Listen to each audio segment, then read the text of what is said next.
তাহলে আমরা মানুষকে উৎসাহিত করব, অপটিমিস্টিক হব, প্যাসিমিস্টিক হব না। এবার বলুন, হুনাইনের যুদ্ধে কুইজ, হুনাইনের যুদ্ধ কত হিজরিতে হয়েছিল? অষ্টম। হ্যাঁ, মাত্র 2-4 জন বলতেছে। আমাদের ওই যে হাসানা ফাউন্ডেশনের একটা সিরা অলিম্পিয়াড চলতেছে, এটাতে অংশগ্রহণ করতে হবে আপনাদের। আমরা প্রতিদিন একটা করে কুইজ জানান দিচ্ছি মানুষদেরকে, একেবারে সব মুখস্থ হয়ে যাবে ইনশাআল্লাহ।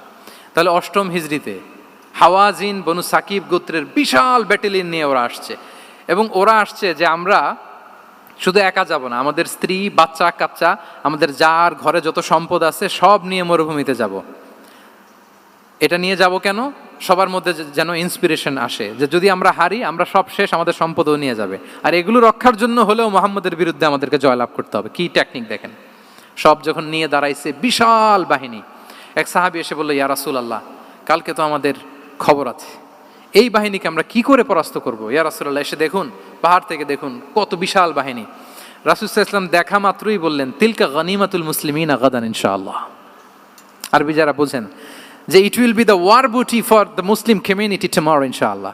আরে এগুলো তো আমরা সব গনিমত আকারে ব্যাগে কইরা মদিনায় নিয়ে যাব।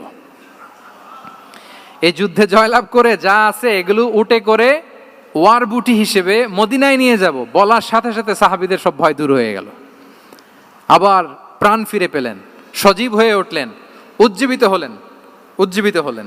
তাহলে আমরা অপটিমিস্টিক হব, আমরা ইতিবাচক চিন্তা করব। এবং ইসলাম আল্লাহ তাআলার ব্যাপারেও আমাদেরকে ইতিবাচক ধারণা রাখতে উৎসাহিত করে। হাদিসে কুদসিতে আল্লাহ বলেন, আনা ইনদা যান্নি আবিদি বি, আমার বান্দার নিকট আমি তেমন, আমার বান্দা আমার ব্যাপারে ঠিক যেমন ধারণা করে। আপনি যদি ধারণা করেন আল্লাহ দয়ালু, ঠিকই আল্লাহ তাআলাকে দয়ালু পাবেন। এখন বলেন, আল্লাহর ব্যাপারে কার ধারণা কেমন? আল্লাহ তাআলা খুব প্রতিশোধ পরায়ণ না? প্রচন্ড রাগী, আমাদের সবাইকে জাহান্নামে দেওয়ার জন্য বসে আছেন না? তাহলে কি ধারণা বলেন তো? তিনি দয়াময়, তিনি মেহেরবান, তিনি আমাদেরকে অবশ্যই ক্ষমা করবেন। এই বিশ্বাস আল্লাহর প্রতি আমাদের সবার আছে তো? এই বিশ্বাস যদি থাকে, ঠিকই আল্লাহ তাআলাকে রহমান রাহিম হিসেবেই আপনি পাবেন। লাস্ট হচ্ছে রেজিলিয়েন্ট। শেষ, I am going to conclude my